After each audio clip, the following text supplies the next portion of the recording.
பிரபாஸ் கதம்பம் சேனலை சப்ஸ்கிரைப் பண்ணி bell ஐகானையும் click பண்ணிக்கோங்க. வாக்குப்பதிவு முடிந்ததால் தேர்தல் நடத்தை விதிகளை தளர்த்த வேண்டும் என திமுக வழக்கறிஞர் வில்சன் வேண்டுகோள் விடுத்துள்ளார்.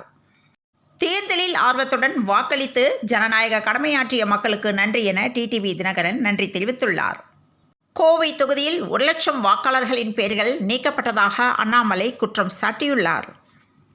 தமிழ்நாட்டில் எந்த மக்களவைத் தொகுதியிலும் மறுவாக்குப்பதிவுக்கு பரிந்துரைக்கப்படவில்லை என தலைமை தேர்தல் அதிகாரி சத்யபிரதா சாஹூ தகவல் தெரிவித்துள்ளார்.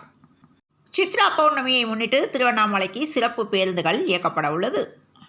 நடிகர் ரஜினிகாந்தின் 171வது படத்தின் தலைப்பு குறித்து புதிய அப்டேட் வெளியானது. பாதுகாப்பளித்த துணை இராணுவ வீரர்களுக்கு போலீசார் பிரியாணி விருந்து வைத்தனர். மக்களவைத் தேர்தல் நடந்து முடிந்த நிலையில் வாக்காளர்கள் சிலருக்கு மாலை 6 மணிக்கு மேல் யாருக்கு வாக்களித்தீர்கள் என்று கேட்டு தொலைபேசி அழைப்பால் சென்னையில் பரபரப்பு ஏற்பட்டது. தமிழகத்தில் 69.46% வாக்குப்பதிவாகியுள்ளதாக தேர்தல் ஆணையம் அதிகாரப்பூர்வ அறிவிப்பு வெளியிட்டுள்ளது. வடகொரியா இராணுவம் புதிதாக 2 ஏவுகணைகளை பரிசோதனை செய்துள்ளது. நாடாளுமன்ற தேர்தலில் தமிழகத்தில் 1,90,00,000 பேர் வாக்களிக்கவில்லை என அதிர்ச்சி தகவல் வெளியானதால் பரபரப்பு ஏற்பட்டது. என்னை அதிகாரத்திலிருந்து நீக்க இந்தியா வெளிநாட்டின் சக்தி வாய்ந்த நபர்கள் கைகோர்ப்பு என பிரதமர் மோடி தெரிவித்துள்ளார். தூர்தர்ஷன் லோகோ காவி நிறமாக மாற்றப்பட்டது சட்டவிரோதமானது என மம்தா கண்டனம் தெரிவித்துள்ளார். சண்டிகர், காஷ்மீர், இமாச்சல், பஞ்சாப், ஹரியானா உள்ளிட்ட மாநிலங்களில் ஆலங்கட்டி மழை பெய்ததால் நெல்மணி தானியங்கள் சேதமடைந்தன. இந்த ஆண்டின் சிங்கப்பூர் தோட்ட விழாவில் 6 ஆண்டு இடைவெளிக்கு பிறகு ஃப்ளோரல் விண்டோஸ் உலகக்கிண்ண போட்டி புதிய வடிவத்துடன் மீண்டும் இடம்பெறுகிறது. 33வது ஒலிம்பிக் போட்டி பிரான்ஸ் தலைநகர் பாரிஸில் ஜூலை 26ஆம் தேதி முதல் ஆகஸ்ட் 11ஆம் தேதி வரை நடக்கிறது. பாரிஸ் ஒலிம்பிக் போட்டிக்கு வினேஷ் போகத் தகுதி பெற்றுள்ளார்.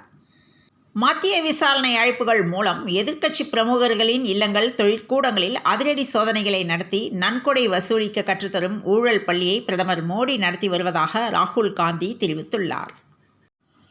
கேரள மாநிலம் முழுவதும் நடத்திய அதிரடி சோதனையில் மது அருந்திவிட்டு அரசு பேருந்தை ஓட்டிய ஓட்டுநர்கள், நடத்துனர்கள் என 74 பேர் பணியிடை நீக்கம் செய்யப்பட்டனர்.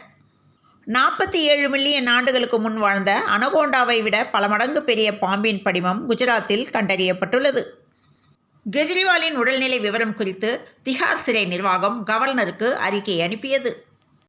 பாஜக மீண்டும் ஆட்சி பொறுப்பேற்றதும் தேர்தல் பத்திரம் திட்டத்தை மீண்டும் கொண்டு வருவோம் என்ற நிதியமைச்சர் சீதாராமன் கருத்துக்கு காங்கிரஸ் கட்சி கடும் கண்டனம் தெரிவித்துள்ளது.